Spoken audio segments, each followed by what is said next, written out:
Okay, great. Welcome everyone tonight to Publishing Perspectives webinar with the Society of Young Publishers and Storytale Festival. Thank you to our wonderful group of panelists tonight for joining us to discuss the many different departments within the publishing world. And tonight our panelists will share their journeys into publishing, what their departments do and their roles within that, and as well also give some advice and tips to everyone when looking for jobs. With that, we'll go right into introductions. I'll start by introducing myself.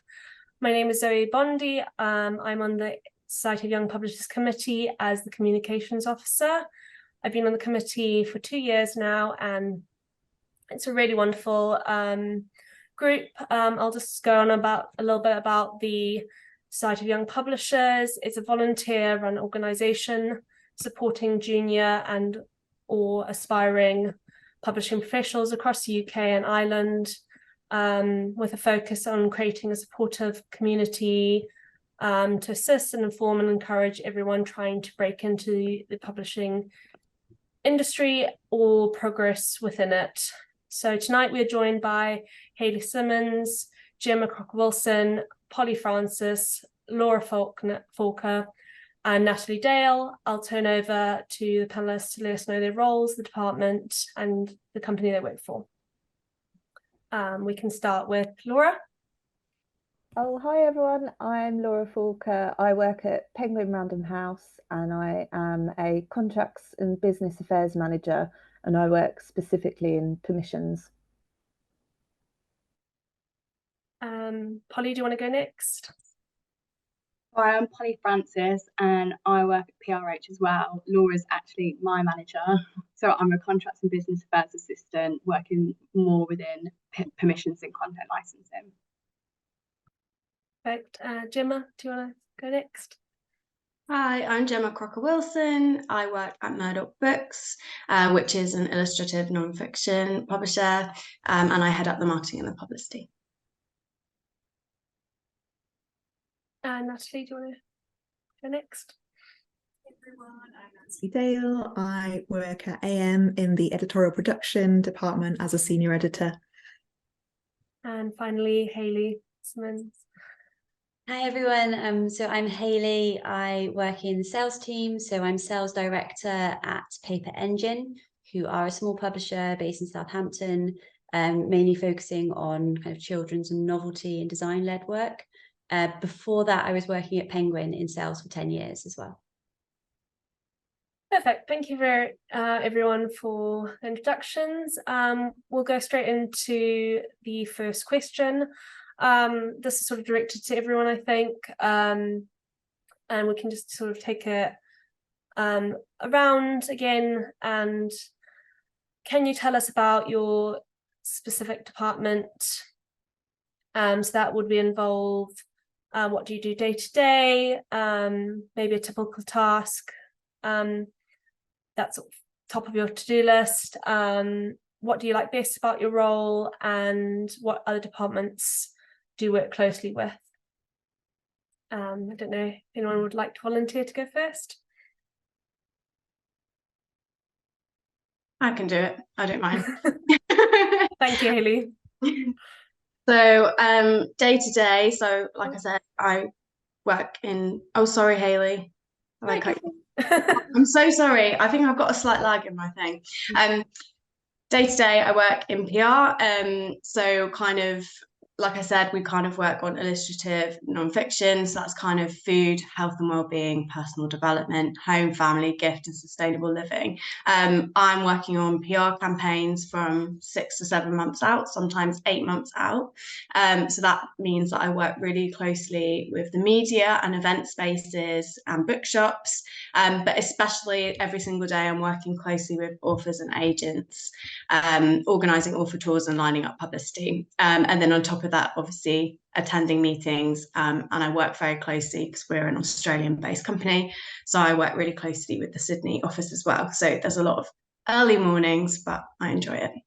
In terms of what do I like best about my role, I love being creative. I think if you're in PR, you've got to think outside the box all the time.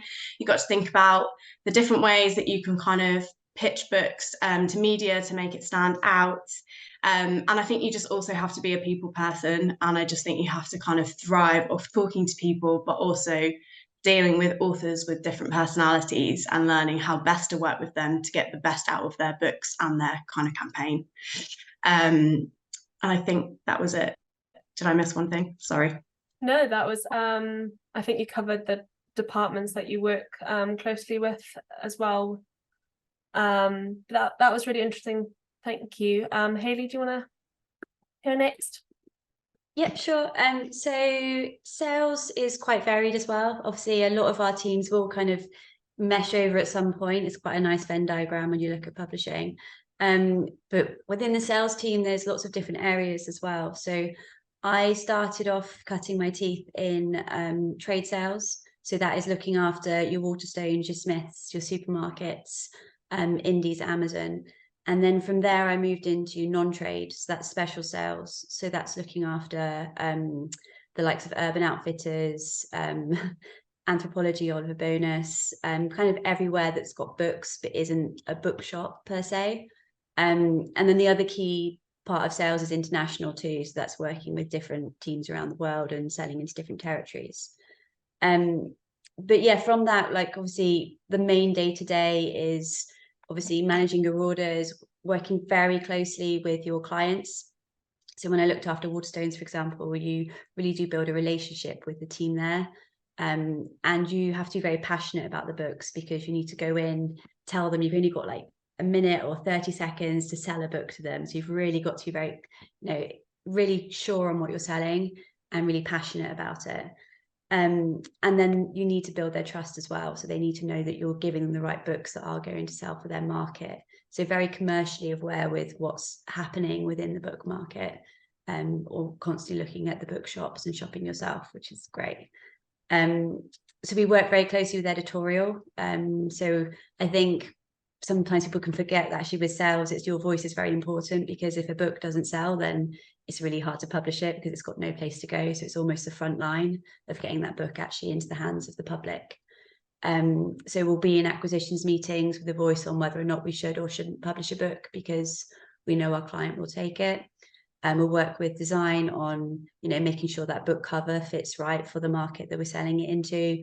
We'll work closely with publicity and marketing to get the right campaigns for the teams that we're working with. And also very, very closely with production to make sure that we've got the stock available when the orders come in.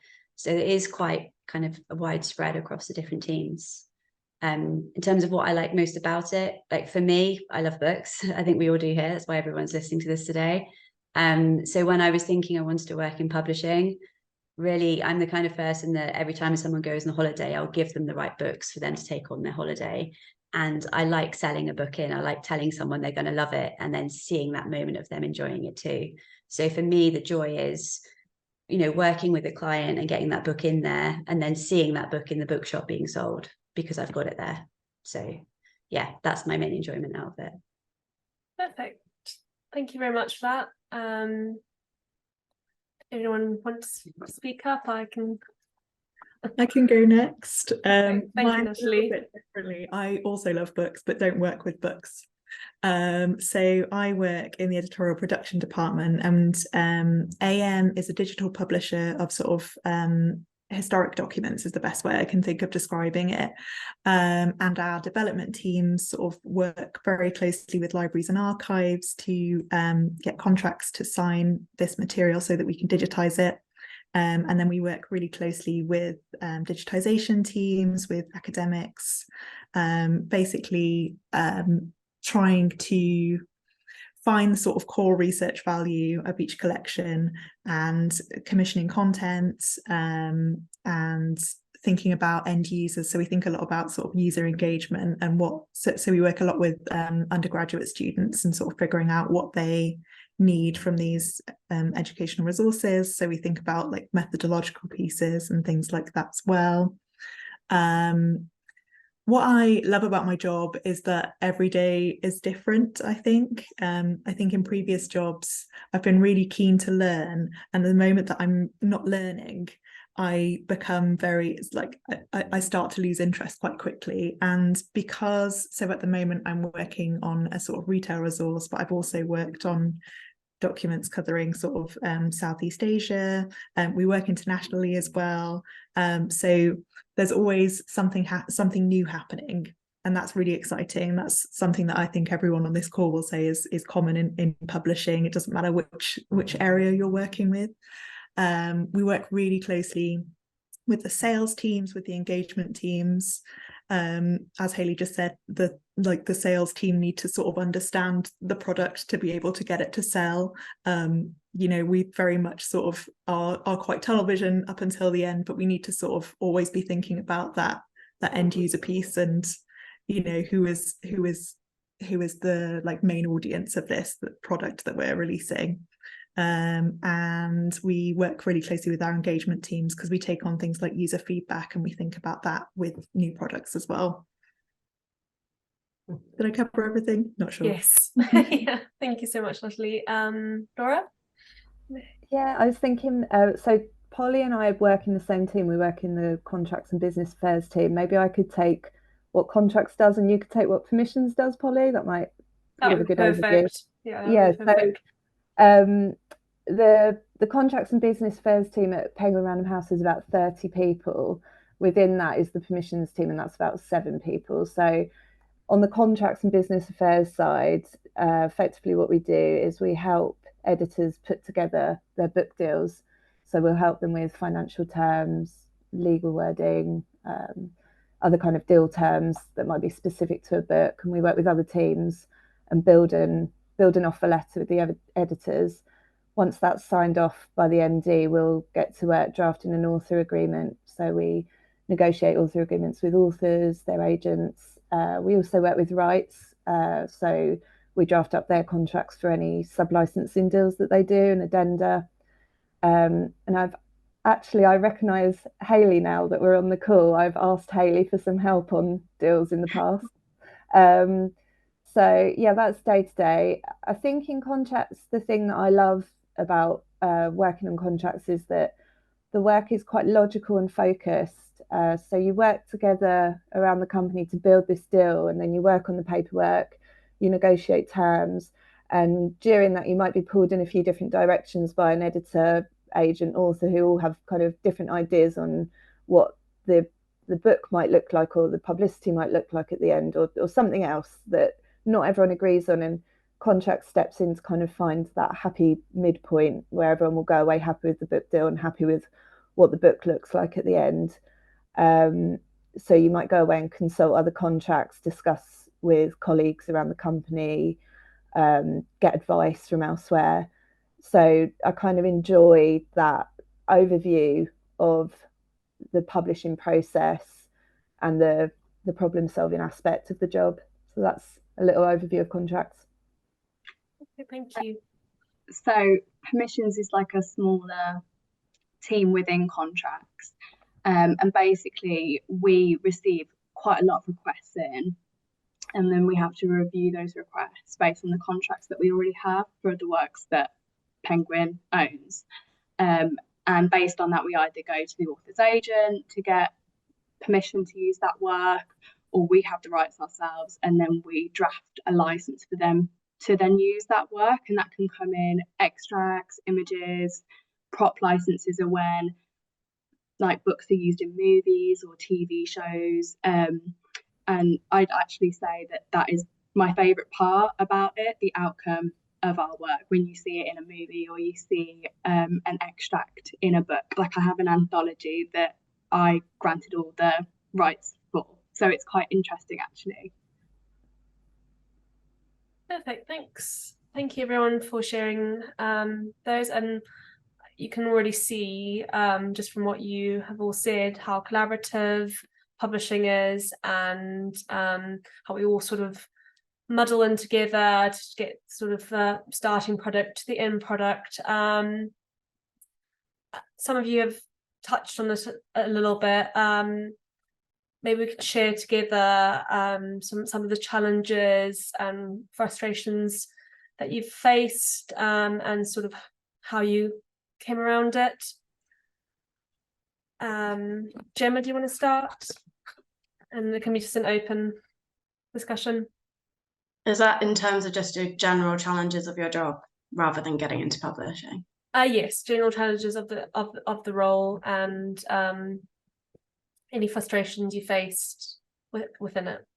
Yeah, sure. Well, I think if you're working in PR, you're working incredibly closely with authors and agents, and that is, just to disclaim, one of my favourite parts of the job most of the time. But you're always going to have kind of some run-ins, not necessarily run-ins, that sounds quite aggressive, but you know, you're always going to have kind of differencing in opinions, or you know, you might have some experience in, like I have experience in PR where I kind of often know what tends to work with certain media and what doesn't. And you know, when you work with different personalities, they have different ideas of how things can work. And I think they're probably some of the biggest challenges, is kind of managing expectations without feeling like you're letting people down, because obviously you can't control media and you can't control, ultimately it's a bit like if you go to sell a book in sales, you can't guarantee, for example, that you're going to get a slot in WH Smith or an Oliver Bonus. Authors will always say, oh, I didn't see my book in this Waterstones, and it's maybe they're out of stock, or maybe that Waterstones didn't place the author, and I can see Hayley nodding. So it's a bit like that with PR. You can't guarantee that anyone's kind of going to take a book or going to extract or feature. So I think that tends to be one of the challenges. And I think I also mentioned, I think, you know, if you're suited for PR, if you're very good at reading authors and how they work, if you can sit down with an author and get to know them, ask them a lot of questions, why they love their book, and you understand how their brain ticks in the most like well-meaning way, you will run the most successful PR campaign with them on the ground, because you'll understand how to get the best out of them. And I think you get challenges when you can't quite figure that out.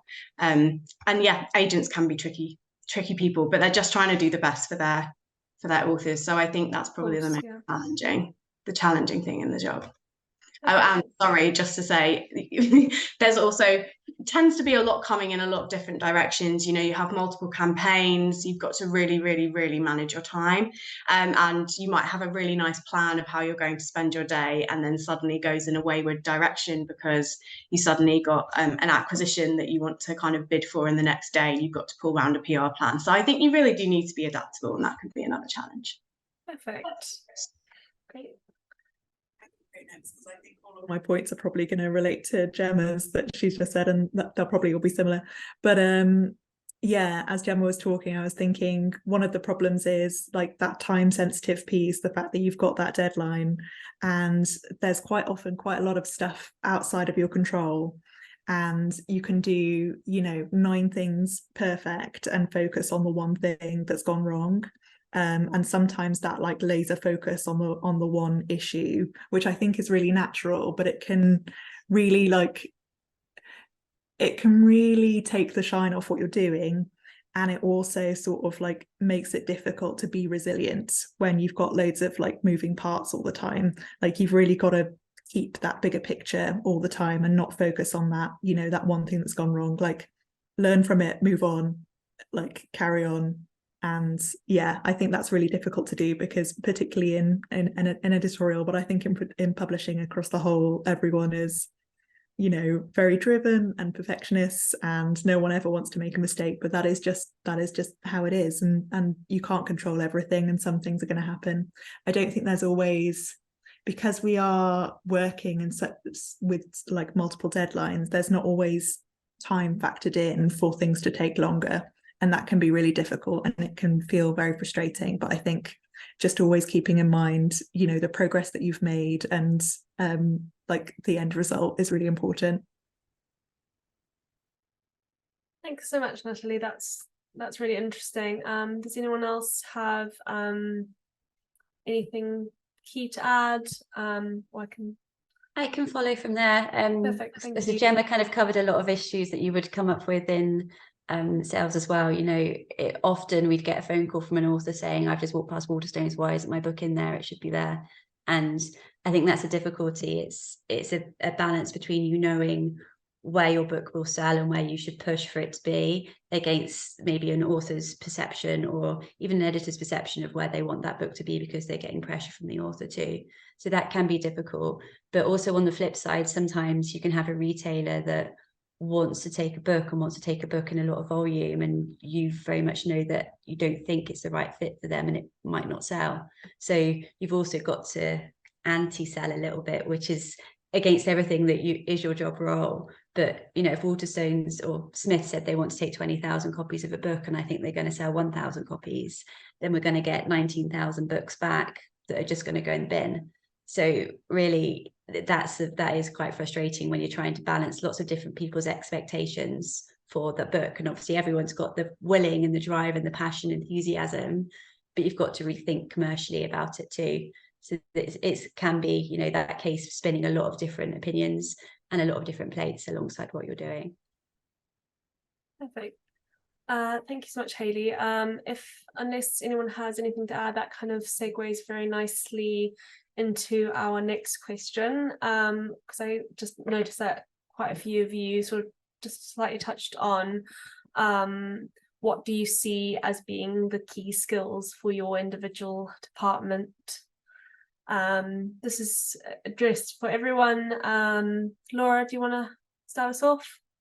Yeah, of course. So in contracts and business fairs, I'd say key skills are probably enjoying detail, problem solving, enjoying thinking about things kind of logically, and like I said earlier, you get an overview of the business when you are drafting an agreement.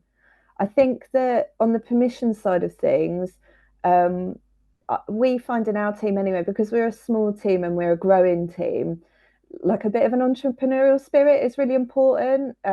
We've grown a lot through just testing out new things, kind of playing around with our strategy. But I think a key skill that is really important for new people and that we try and kind of instill as new people come into our company is that new people kind of can question the status quo a bit, see holes in processes that you wouldn't have necessarily thought about for years. So it's really valuable to be a new person in a company in that way. I don't know if, Polly, you think there are any other kind of skills particular to permissions? Yeah, I think just organisation, because you get so many emails from different people internally and externally as well, and a lot of the time each email is like a day's work. It's quite intense. So organisation 100%, and also sort of client care for the authors, like author care is a massive thing, because obviously we're working with their extract, so you have to just be really mindful of what the contract says, but also just like morally what's right and what you think the author would want in that situation. So like going to them and making sure that they're completely on board, I think is quite important. Yeah, there's a lot of kind of balancing and common sense approach to what we do, because you're dealing with lots of small projects all within one day. So yeah, it can be tough in that way. But amazing as well. Perfect. Jemma and Natalie, I know you touched a little bit on when you were describing the challenges about different managing different people as expectations. Hayley as well. Do you have any key skills you'd like to share that you think that are like vital when dealing with those kind of challenges and high points of that role?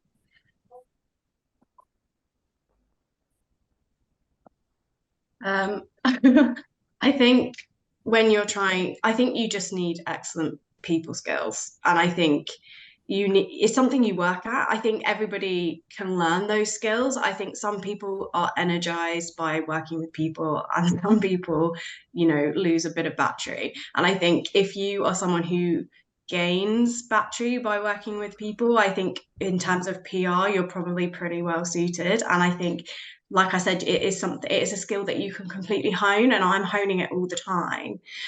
So it's not something that you can't work on and you won't get better at.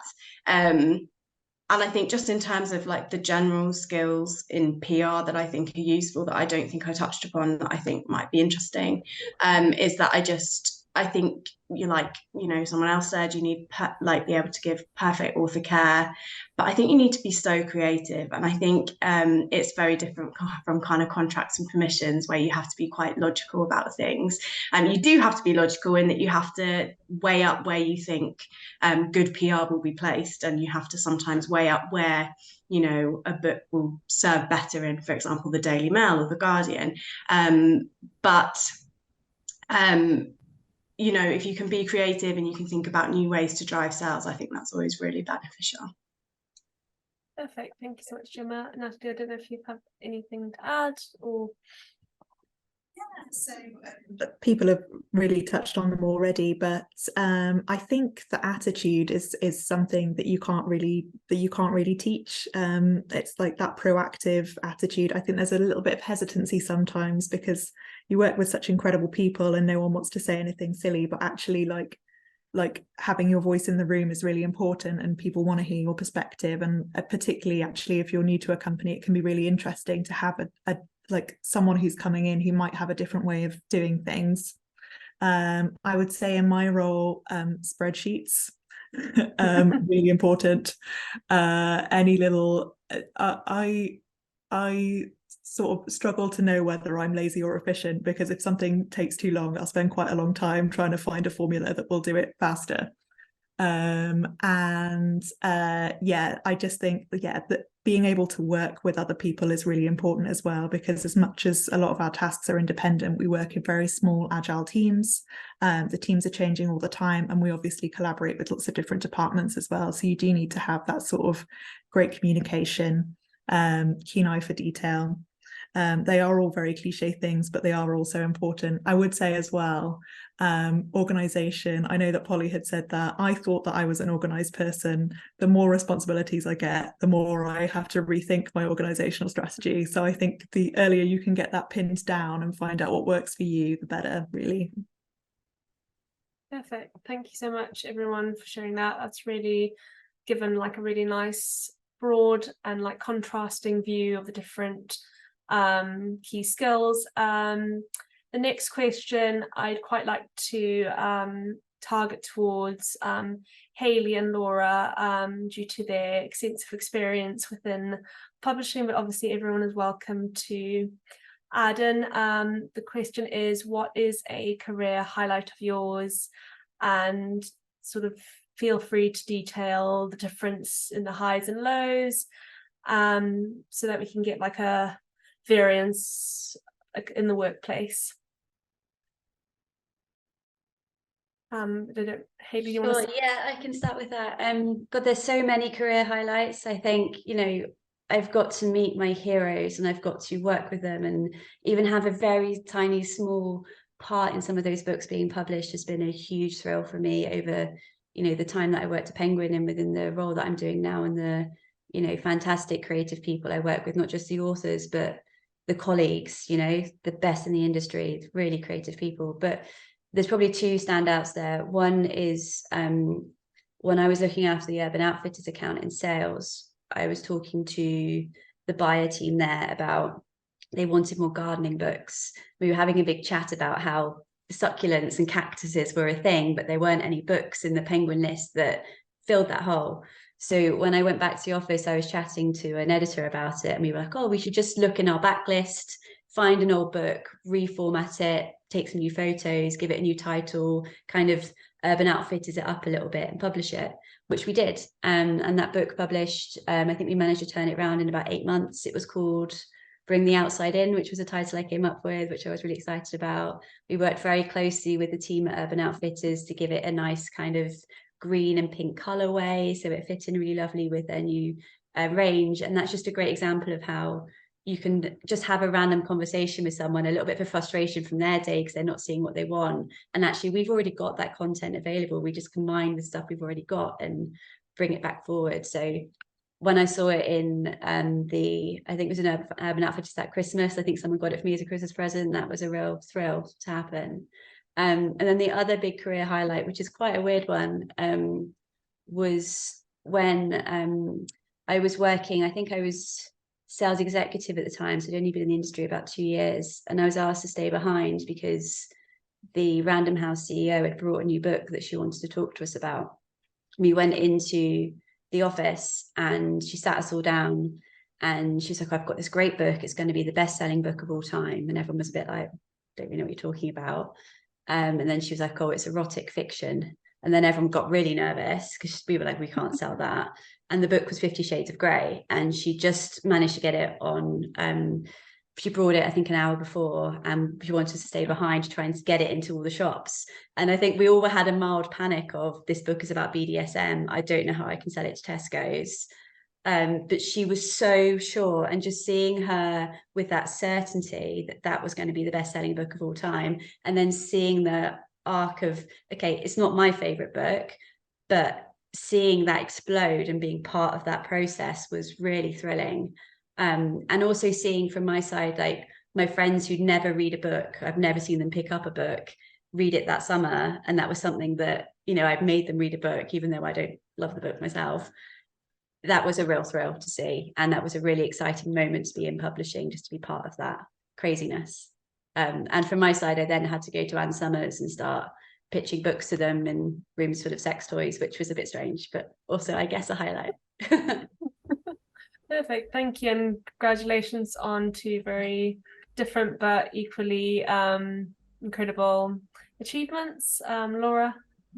Yeah, I was just going to say that I remember going to a few divisional meetings, and there would be these sort of Anne Summers goodie bags that had shown up, really work inappropriate but hilarious. Yeah, that was when I'd first joined the company, I think.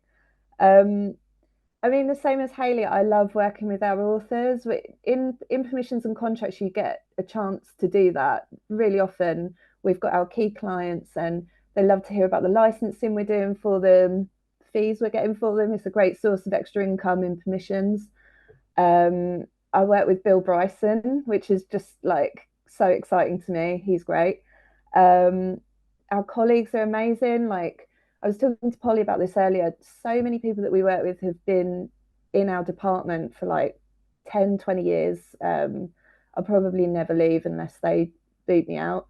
But I think my career highlight so far is when I joined Penguin Random House, permissions was kind of, it just didn't have much attention. It was sort of, you just churned through these requests for licensing and you just did your best, and it was sort of on the sidelines. But we've kind of tried to take a really different approach in recent years, and like our strategy has changed. We've grown the size of the team. We've changed stuff like our fee structure, our permissions process, just small things that have made a huge difference. And now, I mean, our authors are much happier with us. We're making more money. The team morale is just higher than it's ever been. So for me, that's been a real highlight, having come in as permissions assistant all those years ago, then worked in contracts and come back to permissions. It's just brilliant to see how far it's come, and it's like, it genuinely feels like a bit of a startup or small business at the moment. So yeah, and my other one is that at Penguin Random House, you're encouraged, you get a couple of days volunteering every year if you want to take them. And I'm quite scared of heights, but I did like a massive abseil down a building in London and made a couple of grand for charity. So that was a real highlight for me, and it was nice to do it through work. It was lovely. So yeah, those are mine. Perfect, thank you so much for sharing those, Laura. They're both very wholesome sounding achievements, so congratulations for those. Jemma, do you have any PR highlights that you'd like to share?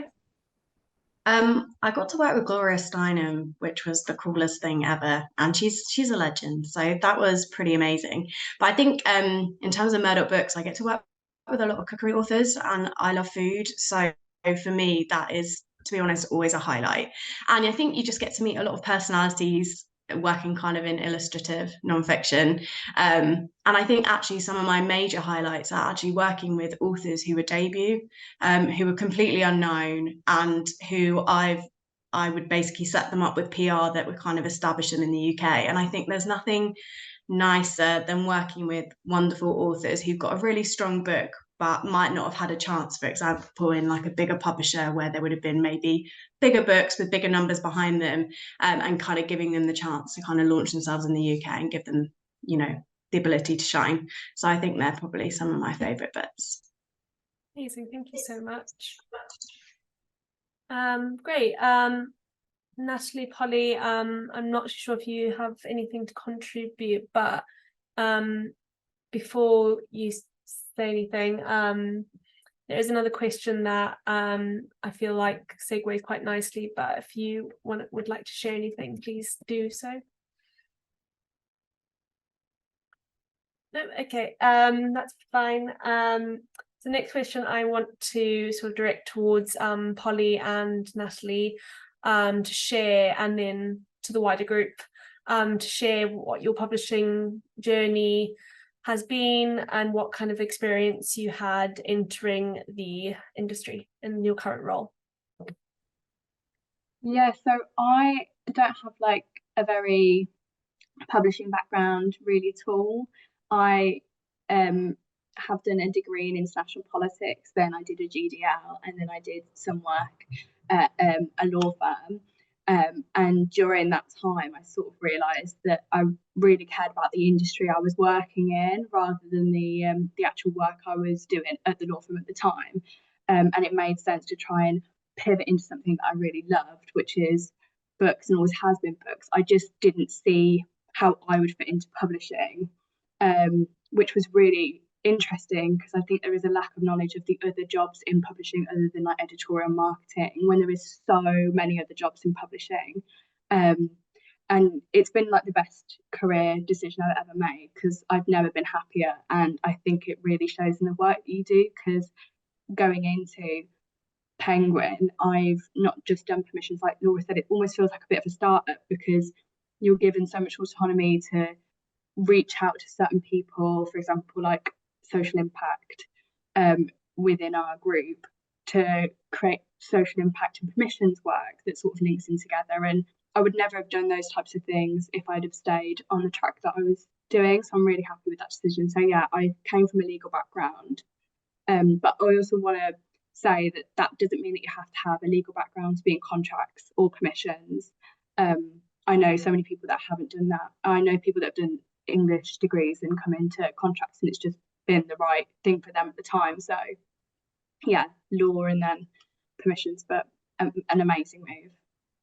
Perfect. I think that's really relevant, especially for tonight, because there is a lot of I think focus on needing that like English publishing background degree in it. So it's really interesting coming from a slightly different background and sort of having that career pivot. I think there's a lot of fear when it comes to especially people that are sort of mid-career rather than just starting out, graduates, that they can make that pivotal career change into something that they're really passionate about. Natalie, do you want to share some thoughts on that? Yeah, of course. I was just going to say, I think it's really interesting hearing Polly's background, and I think there's an assumption, there's a lot more awareness of editorial as a department, but there's so many other departments in publishing that can really work for people. And I think there's a lot of people that go straight into editorial who actually then realise it's not necessarily what they thought it was, or it's not aligned to their skills. So I definitely encourage anyone that's listening to just like have a look at what else is available, because there's so many departments that make these books and these products that we release. So I didn't have a super traditional background to publishing either. So I did English and psychology. I wasn't really sure which route I was going to take. So I then did a master's in literature and creative writing, and that's around the time when I thought, okay, I want to get into publishing, but I was in mid Wales. So there wasn't a huge amount of opportunity in terms of, you know, being able to get internships and things. Everything that I could see was in London, but I couldn't afford to go there and to spend like several weeks. I didn't have any connections there. So I was just trying to make the most of where I was. And so I did some volunteering with Welsh Women's Press, who are based in Aberystwyth. and they were fantastic. They're small trade publishers, and they really helped me get involved in everything, and it really sort of cemented that idea that I wanted to be in publishing. And then I got a job in Waterstones, and I worked in the Students' Union shop, and so then I moved to the university library in the acquisitions department. So I was doing a lot of essentially the buying of the university books and journals, student requests, that kind of thing. And it was that actually that helped me get the role at AM, because we work with libraries and archives so closely. So having that background was really interesting to them, to be able to sort of see from the customer side and have that experience. So yeah, definitely not traditional. And I would say as well, by the time I got my first role in publishing, I basically decided that it probably wasn't going to happen. I was 26 when I started as an editorial assistant, and that was 5 years ago, and I've moved up to senior editor now. So yeah, just things can change really, really quickly. And I'm really happy with the route that I took, because I actually think it's given, I've pulled so many different skills from the different jobs that I've had. Perfect. Thank you so much for sharing that, Natalie. Jemma, coming from someone who working Natalie touched upon, about one of the more well-known publishing departments, would you like to share your journey and any sort of points on that? Yeah, sure. So I initially thought I was going to go into editorial, like most people who start their journey in publishing, largely because I didn't really understand what departments there were in publishing. And I remember going onto the PRH website and actually going through all of the departments, and I read everything, and I remember reading PR and just thinking, oh, that's me. That's like everything that I am in terms of kind of like the skills I could bring and my general personality. So I did an English degree, which is very cliche of me. And I then went to work for a maintenance company, just as a receptionist, just so I could earn money for the internships. So I kind of worked there for 6 months, knowing that I'd need to kind of gain that money. And then whilst I was doing that, I was applying to any publisher I could find. I did some with bigger publishers. I did some for Hodder, for example, and Simon & Schuster, but I also worked for some really tiny academic publishers like Z Books, which were amazing. And then I eventually ended up getting hired as a publicity assistant at W.W. Norton, which is trade academic publisher, before I then moved on to Murdoch Books. But it's hard doing the internships, and I really hope that things are changing for the better, because it's not easy. Perfect. Thank you so much for sharing that, Jemma. That sort of segues quite nicely into a question that I can direct towards Laura and Hayley, actually. How did you find entering the industry, and sort of, as Jemma and Natalie have sort of alluded to, what did you face, any barriers or obstacles, and what do you think those are in terms of young people wanting to work in publishing? I found I knew that I wanted to work in publishing. Similar to Jemma, I just assumed that would mean editorial, and I just didn't have a lot of knowledge about what publishing was.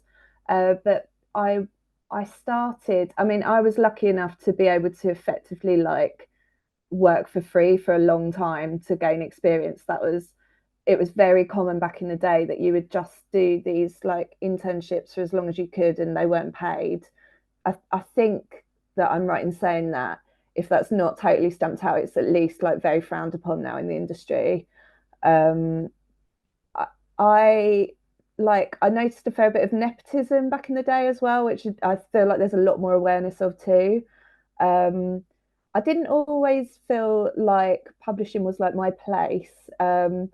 That, on the scale of kind of things, this is pretty low, but my accent, I felt sometimes wasn't like everyone else's. My background wasn't like everyone else's. But I think that obviously I'm older now and I don't know exactly what the barriers are, but what I see in our team, which is full of young people, is that there are a few barriers that keep coming up and that publishers are aware of, and there is some drive to get over these barriers, but effectively, like, cost of living at the moment is affecting everyone. There are a lot of people in our team who can't live in London. So, I mean, just in our department, we work flexibly, we work hybrid. I feel like people, especially young entry level, should feel free to kind of discuss that with their manager. There's the Spare Room project, which isn't a PRH initiative, but is brilliant. And I know people who have managed to do internships by living with people for a little while they work in London. I think another barrier is just getting experience. It felt to me like the only way to find work experience was to have work experience, which is just a really strange experience. So work experience at PRH is now paid for, and people are chosen totally at random, which I think is quite a democratic way of doing things. We have internships that you can apply for. They're done in a bit more of a formal way, and they're for a bit longer and a bit more of a kind of deeper dive into whichever place you're put into. And I know that the last one, there was a focus on taking on people from lower socioeconomic backgrounds. So kind of diversity and inclusion does feed into this internships. And I think another barrier is that competition for jobs is just really high. So at PRH, there's sort of training for hiring managers around unconscious bias, diversity and inclusion, in order that we kind of have a diverse workforce. There's no need for a degree if you apply for a job at Penguin Random House. I thought that was worth mentioning. And I would just probably say to people that in terms of competition for jobs, maybe just cast the net a little bit wider. It was like Natalie was saying earlier, just consider other roles that you might not have done before. I mean, you can get in touch with a friendly bunch. Most of us are on LinkedIn. So yeah, I think those are the barriers that I see day to day. Perfect. Thank you so much, Laura. I think you touched on some really interesting points about how things have been in the past and how things are changing differently for the better, with more inclusion and flexibility. I think that's a really positive change that has happened in the recent years. Hayley, I don't know if you had any further points and you would like to share what obstacles you think they are. I would say with Laura, I've seen a really positive change throughout my career in publishing. I think it's almost like demystifying the process of how to get into publishing. I very much, when I wanted to work with books, it felt like if I didn't know someone who did it, then there wasn't a door open for me. And for me, like I finished university. Everyone I did an English degree, which is obviously that cliche, but everyone I knew was going to become teachers. I knew I would have hated doing that, and I wanted to work with books. But I was living in Nottingham. I didn't have very much money. I couldn't afford to move to London. I couldn't afford to go to London to get the work experience. And I ended up doing, office jobs. I was working as a receptionist for a while, for I think about 2 years after I finished uni. And then in the end, I just applied for a job at Random House on a whim that was a sales operations job. So entry level, going in, really supporting the sales team. And I got it. And I remember just being a bit like, I don't know how I got this job, but great. And I remember arriving and just feeling really out of my depth because, a lot of people did know other people. There was this real network that I wasn't really a part of. But it has very much changed. Like my first job in publishing I was earning £17,000 a year. It was pennies. It was a struggle, and I was living in London, and I was sleeping on a friend's couch for a while, and it wasn't easy. That has really changed now. Even from, I think, within being there for 2 years, Penguin really upped the kind of entry level wage. I think they increased it by about £4,000 at that point, and it's much, much more now. Things like the Spare Room project are really vital in giving people those options. And I think really, not that COVID was a good thing, but opening the doors to hybrid working and not having to live in London and pay the London rent to be able to work in publishing. Like, that's one of the reasons I left Penguin in the end, was because I'd been there for 10 years. I got to a point that I kind of felt like I'd done what I needed to do and I didn't want to live in London anymore. And then I almost had this little bit of heartbreak that I thought I'd have to leave my career because it was very London focused. And actually now I'm still able to do the job that I love, but I don't have to live in London anymore. So that's fantastic.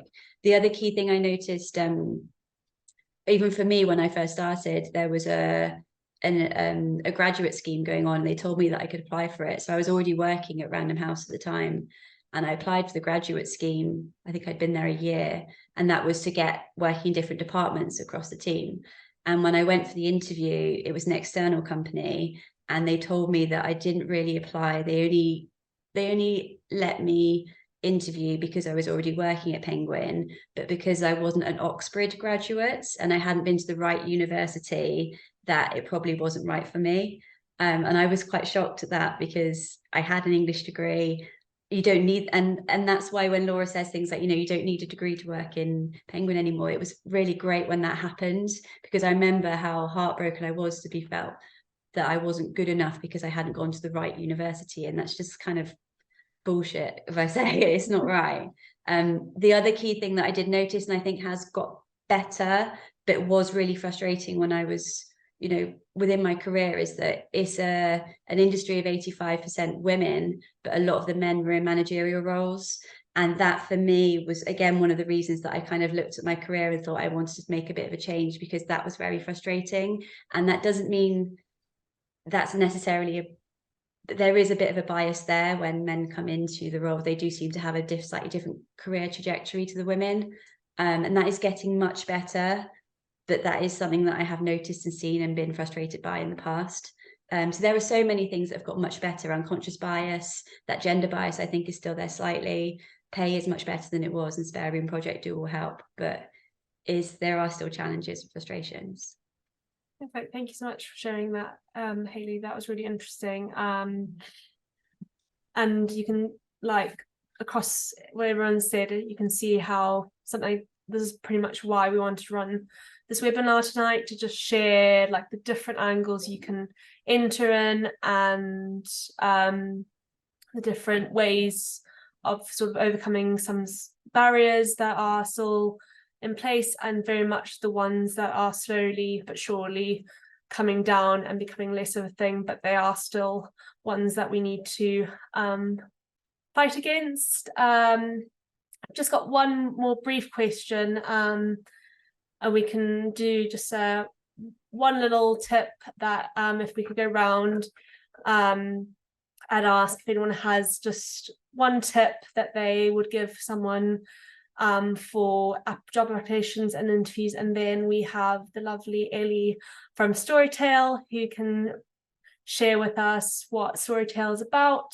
And then finally, we'll go into some Q&A. But we are a little bit tight for time, so if everyone could just have a little bit of a whip round, that'd be perfect. Thank you. So my tip is to look at every single keyword on the application, or if you do a higher view, any keywords that come up, make a list of those, and then show how you've done that. And no experience is bad experience, because I don't know about you, Laura, but when I did my interview, I spoke more about my experience at New Look than I did my legal experience. So any experience is great experience. Perfect. Thank you so much, Polly. What Hayley had said earlier, I think there is a need to sort of demystify the application process, and you don't look at a list of key skills that you need and go, oh, I don't tick all of those boxes, and apply with that in mind. Think about transferable skills, think about ways in which you would be great for that company, research the company, and throw your hat in the ring and see what happens. Thank you, Natalie. From my side, I'd say just don't narrow down your options. I know so many people who say to me, I want to work in publishing, I want to work in editorial, and I want to work in literature, I want to work in the classics. And that's, there's going to be 300 applications in one job. You really need to think about a spread of different types of books, different roles within publishing, and just go for them all and see which one's the best fit. It doesn't mean you have to stick in there forever, but you're going to gain the skills, you're going to have the foot in the door, and you can kind of keep working your way through. So don't just be too narrow. I've got just one practical tip, is to sign up with Atwood and Tate and Inspired Selections. They are publishing specific recruitment agents, and I find them to be really proactive about getting in touch with jobs that they think people might like based on your CV and your skills. But also, I just wanted to say, just it's hard, but don't get disheartened if it hasn't happened yet. I've been interviewing people for a long time, and sometimes I see people sort of 4 or 5 times before they get the job, and they're so close. Someone just like pipped them to it. So just keep going if you can. I know it's hard. Carrying on from any agencies, Creative Access are really good for diversity and inclusion, and I'd really recommend people looking into that one as well. And I think I just really wanted to just kind of jump on what Hayley said. Like, I think it's so hard and competitive to get into publishing, and it's not impossible, but don't rule out any other roles outside of what you're particularly interested in. You can move around, and also don't feel like you need to stick around for a really long time before you kind of jump to a different department or go for a different role. I think I was always told to stay in a role for like at least 2 years, and I think it can limit you and your ability to move around, because when you're younger it's easier to kind of get into the bigger publishing companies. So that would be my top tip. Perfect.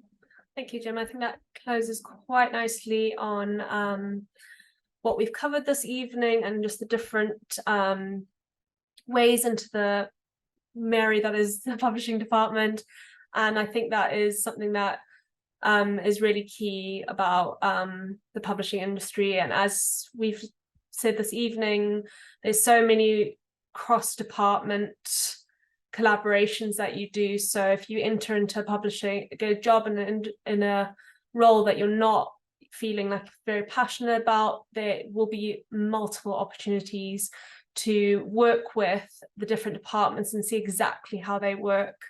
And then as Jemma said, it's a very movable industry, so don't be afraid to try out for internal roles if they come up and that you think that you'd love to do that. So perfect. Thank you so much, everyone, for your really interesting insights and about the different parts of publishing. I'll hand over to Ellie, who'll be able to tell us a little bit about Storytale Festival. Hi, thanks. So I'll keep this really short because I know that you want to try and take some questions as well. Just want to say thank you again, really, to everybody tonight for coming along, and for all you wonderful attendees as well. It's been a really popular event, so it's really exciting for us. Storytale Festival is a children's book festival based in Bristol, and as well as sort of doing events for kids and families and young adults, we are also sort of branching out into this sort of arena of providing advice for people who are interested in the industry, who are adult writers, authors, thinking about it, looking at publishing, maybe looking at illustrating. So this is it's great to have these events because I think it really adds to our programme and it's something we want to grow in the future. So thank you to SYP and to Zoe and Eleanor particularly for helping organise tonight. Is brilliant, and it's been a fascinating discussion. I've been listening in all evening, so thank you for that. I was just going to say that we could probably send out some of those useful links to the attendees afterwards, so things like those agencies that you mentioned, and perhaps some other sort of key highlights or tips that you think would be useful for people. We can get those out to attendees after perhaps tomorrow at this point. Perfect. That would be really great, Ellie, and that would be really helpful, I think, just for anyone that hasn't been able to attend tonight. There will be a recording of everything, and we can certainly write up some key highlights and information that our lovely panelist has provided this evening. Just with a minute to spare, but I'm sure it's fine. I'll open up the Q&A for any questions, and we'll hopefully get some in and we can answer a few before ending the event tonight. So just have to wait to see if anyone comes ask any questions.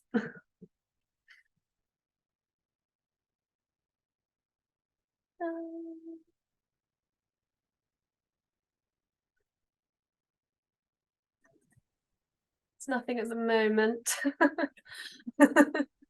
Oh, I think we've got 1, 2. There we go. They're coming through.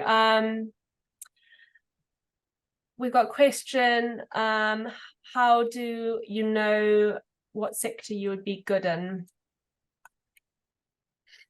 I don't know if anyone has tips earlier, look at publishing websites, look at different people's job profiles, there's quite a lot of publishers that have like a day in the life, that kind of thing.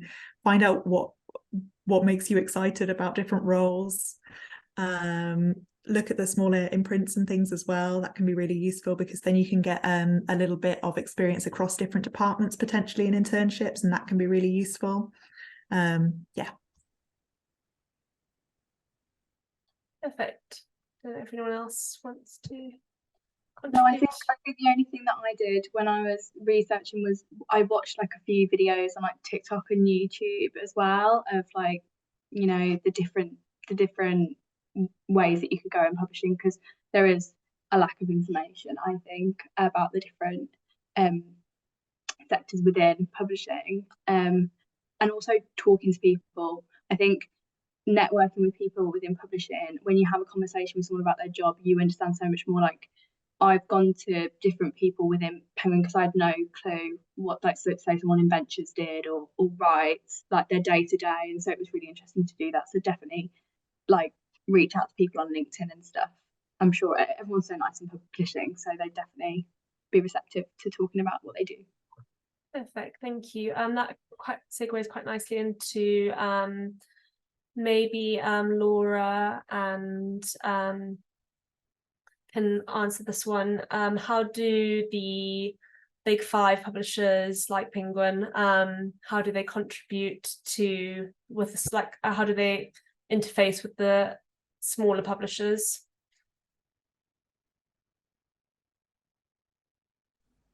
Was that a question for me? Sorry. Yes, sorry. Yeah. I can talk specifically about our team.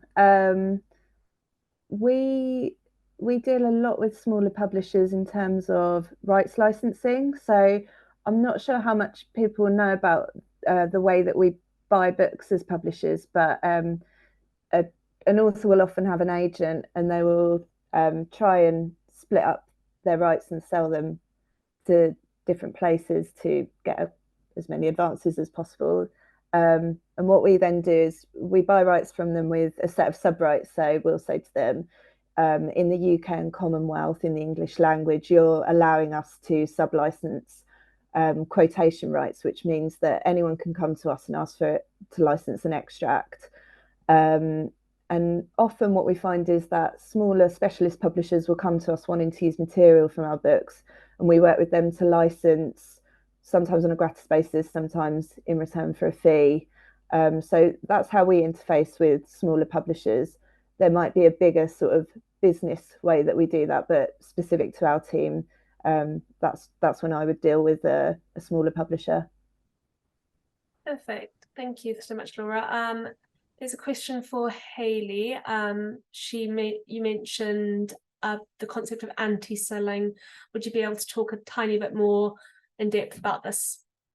Sure. Yeah, seems kind of, I'm a salesperson, so anti-selling does feel a bit strange sometimes, but it's basically if you're working with a client who is very interested in buying a book, but actually you don't think that book is the right fit for them.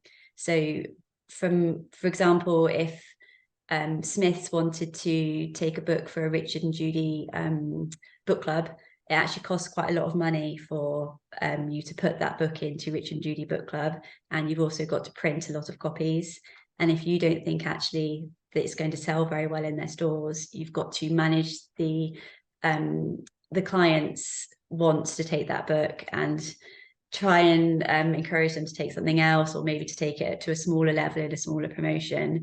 Just because if you, like I said at the start, if you sell in 30,000 units and 1,000 units sells, the 29,000 units come back to Penguin and would get pulped in general, or just sit in the warehouse for many years. So it's a very expensive problem if you don't put the book in the right place. So yeah, it's a challenge.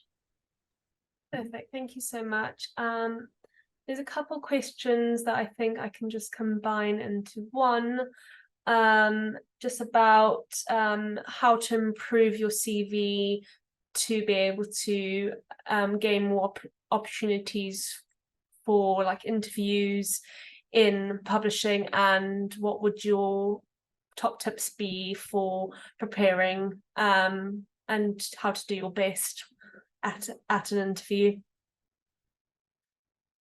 With the CV one, I think it's just like, I was going into jobs thinking that you could sort of make a generic CV and send that out, but you can't. It should always be specific to the job role, and it should always highlight what the job role requires from you and highlight those specific experiences.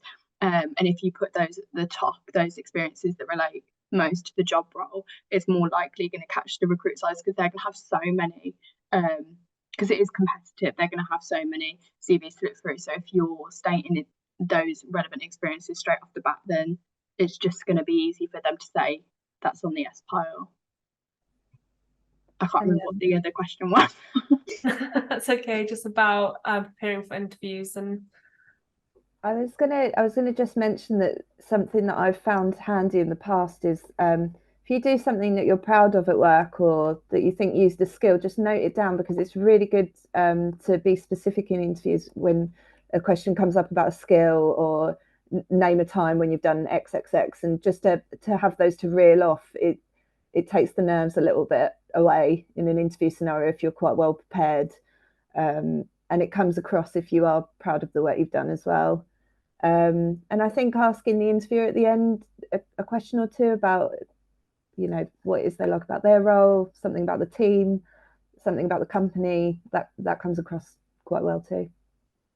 Perfect, thank you so much, Laura. I'd also say when I've done a lot of entry-level recruitment, in particular, a lot of CVs or interviews, they would talk a lot about their university experience, talk a lot about their dissertation and studying books, and their passion for books really came through, but there was sometimes a lack of talking about, you know, the office experience. So sending very simple things like sending professional emails, working on spreadsheets, as Natalie mentioned earlier, like those are really key skills when you're working in an office. And I think sometimes because you're so focused on the books and publishing, you can forget that actually it's a job where you need to do a lot of office-based admin day in, day out when you're an entry level. So showing you're competent in that and you've got those skills are really important.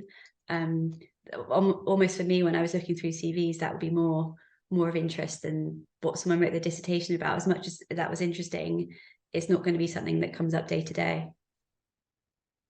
Perfect, thank you so much, Hayley. This one is, I think, would be good for Jemma, about whether you need work experience to go into like a PR marketing job. I think it would definitely be beneficial, or if at least you can kind of, if you've done a role before, or kind of like something that you've been a part of where you can kind of give those examples when you're applying, I think that will always be helpful. But I do think interning or just gaining some kind of like work experience, even if it's just a week or two, to kind of get an understanding of what it involves. But for me, when I kind of look at hiring, I don't look at the university degree. You do not have to be an Oxford Cambridge graduate. For me, what I want to know is whether you're enthusiastic and whether I kind of get the vibe that you really actually want to work for my company. So if you have done your research and I think that you are really passionate about the job, and then when you come to the interview that shines through, that would mean more to me than necessarily all of the kind of direct experience in PR marketing beforehand. Perfect, thank you so much, Jemma. I think I could probably also contribute a little bit to that question, and I'm sure Natalie can contribute as well, just about volunteering, and Hayley as well, I'm sure can mention like volunteering for groups and organizations. It gave me the experience I needed to get the role that I am in at the moment as a marketing executive. So, and it was vital, and it wasn't a formal job, it was something that I did as a volunteer, and the company I work for at the moment loved that it was a volunteer thing that I did outside my current role. I gained transferable skills from my current role, and I was able to apply in just like the department specific that I wanted to go transfer into, I was able to use volunteer experience to gain the skills I felt like I needed to be able to secure that job. So things like that, I would say, are very vital. Yeah, I don't know if it's been mentioned, but the Publishing Post is really cool for that as well. I think the woman who set it up with that in mind. So they accept writers, and you can get experience working and gaining a commercial understanding of the publishing market through writing for the Publishing Post and writing about that if you've not got other experience that's necessarily publishing related. But just to say as well, I didn't have any publishing experience or work experience at all. And you can build that yourself as well. Like there's so many, through social media in particular, there's so many different ways that you can show that you're engaging with content, you're creating your own content. So there's lots of opportunities there, I think, as well. Also, I think it was mentioned earlier, but most people that I've ever employed actually used to work at Waterstones or worked in a bookshop. And actually that first job, a Saturday job in a bookshop, is, you know, it's gold dust. When we see that on someone's CV, you know that they really understand the books. They've hand sold to people. They've been talking about them. They've got a real commercial awareness of what's out there, and they read and they're passionate. So when I always used to see someone worked in a bookshop or someone worked in Waterstones on their CV, then that kind of put them towards the top of the pile for me. Perfect. I don't know if you want to contribute at all, Hayley. Well, obviously I'm not in the industry, but there are loads of different opportunities for volunteering, and I think that's one of the good things about COVID is made people realise what is out in their community and different ways you can get involved. There's things like community bookshops, lots more secondhand bookshops opening up, and loads more indies. We're really fortunate in Bristol that we've got like 17 bookshops now, and bookshops are opening rather than closing, which is really exciting. So it's a really great time to get involved, I think. Perfect. Thank you so much, Hayley, and thank you, everyone. I think I'll leave the questions there. I think we've covered quite a lot this evening. So thank you again so much for your time. It's been absolutely wonderful finding out about your different experiences and your different roles. And I think we've got a really nice, concise and detailed view of the different areas that people can get into. But yeah, thank you so much for everyone attending. And just to note that like I said previously, the recording will be available for people who have not been able to attend tonight. And I will absolutely do a I'll absolutely do a little write-up about the key highlights for this evening. But thank you very much, everyone, for attending, and thank you for your time. Thank you so much. Thank Take you. care. Thanks, everyone. Bye. Thank you. Bye. Bye.